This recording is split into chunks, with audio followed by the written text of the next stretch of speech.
Okay, so now we're going to go over the bandsaw. This is our smaller bandsaw. Over here is our safety switch, right here, on and off. Here's our fence, or I'm sorry, our table. And here is the fence.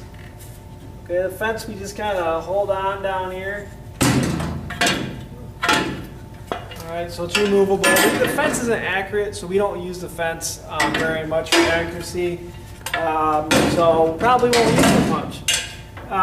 These are the blade guides right here. The blade guides help keep the board in line and the blade in line, and it helps prevent the blade from falling off the wheels. So if I open this gate, you'll see what we have here is a wheel here, and then down here we have another wheel, and then basically the band goes around and it has a teeth cut in it, and that's what cuts your board. So the bottom wheel is where the motor is, that's a drive wheel. The top one is just to help steady the blade. The blade guide should just be 1/8 of an inch above the wood, just a little bit. So you need to move these up or down to just about 1/8 of an inch above the wood. This helps keep it safer and helps make this work better. So I want to show you how this works.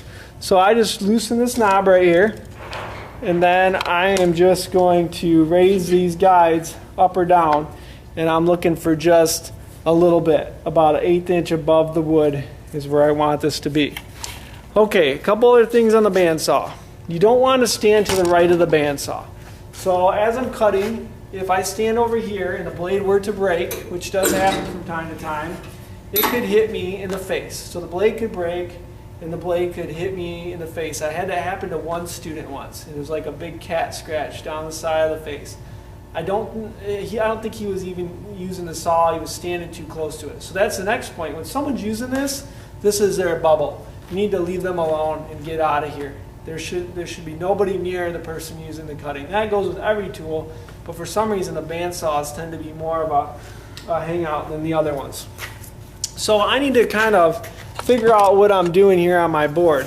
Make some marks. I'm going to do a little bit of a curve here, and because I do a curve, I'm going to need to do a relief cut. So, you know, on a curve like this with the blade I have, I'm just going to do 2 relief cuts. So this is the only time you really back out of a cut.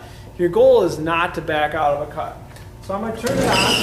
My hands never go in the path of the blade. I can go to the left of the blade or the right, but not in the path. So I'm going to hold my hands over here a little bit.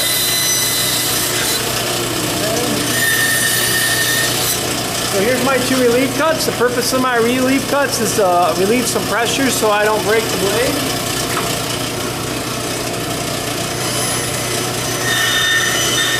I'm going to bring this camera over here.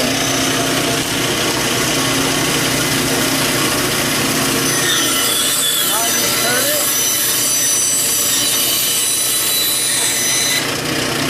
Okay, so that made my cut. What I tried to do is save the line so I can go stand up to the line. The thing I worry about the most on the bandsaw is are people's hands too close and their hand in the path of the blade, so when they're making the cut and the cut's done, see there's resistance. When you're cutting there's resistance, but when the cut's done your hand tends to slide forward. And that's what we want to make sure your hand doesn't slide forward into the blade. So when you get near the end of a board like this, you would maybe put your hand on the back. That's acceptable. You never want your hand right here. Grab a push stick or another board.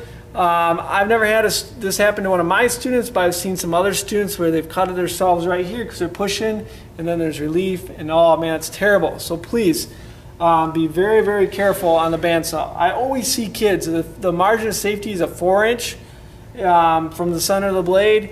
And I always see kids trying to break that rule. And I really worry about the bandsaw because it's very quiet and it's very comfortable to use. It's very enjoyable to use, and a lot of times students lose focus on the bandsaw. If you're a clicking noise on the blade, it could be the blade has a crack in it, so you should check with me. The bandsaw is kind of noisy and rattly, and it does make some